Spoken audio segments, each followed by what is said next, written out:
জোট নিয়ে জট বিজেপিতেও। এজেপি দুর্গ কলিয়াবরের জোটের প্রার্থীকে মানতে নারাজ বিজেপি কর্মী সমর্থকরা। যে কোনো মূল্যে কলিয়াবরে বিজেপি প্রার্থীকে টিকিট দিতেই হবে, না হলে বিকল্প ব্যবস্থা নিতে বাধ্য হবেন দলীয় কর্মীরা।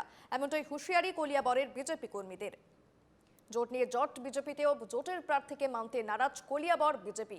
এজেপি দুর্গ কলিয়াবরে বিজেপি প্রার্থীকে টিকিট দেওয়ার দাবি, এবং টিকিট যদি না দেওয়া হয় তাহলে বিকল্প ব্যবস্থার হুঁশিয়ারি দলীয় কর্মীদেরই।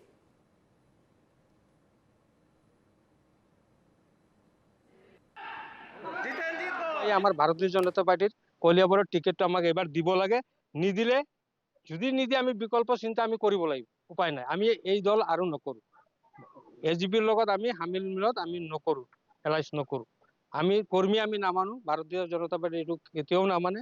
দলীয় কৰ্মী হেৰি হৈ যাব। আপোনালোকৰ কলিয়াবৰ দলীয় কৰ্মীয়ে নামানে? নামানে, সেইটো কোনো কলিয়াবৰৰ দলীয় কৰ্মীয়ে নামানে। নহলে বিকল্প আমি বিচাৰিব লাগিব। দলে আমাক টিকট দিব লাগে, যিকোনো পাই এই বছৰ আমাৰ এই 26ত টিকেটটো লাগিব।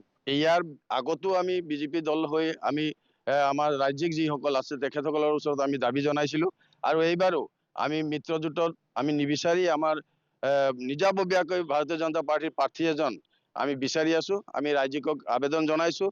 এতিয়া ৰাজ্যিকে যি সিদ্ধান্ত দিয়ে আমি তাকেই আমি সমূহ ৰাইজে মানিছোঁ। কিন্তু এটা কথা সত্য যে আমি এইবাৰ মিত্ৰজোঁটক নামানো, আমি নিজাববীয়াকৈ প্ৰাৰ্থী আমি বিচাৰিছোঁ।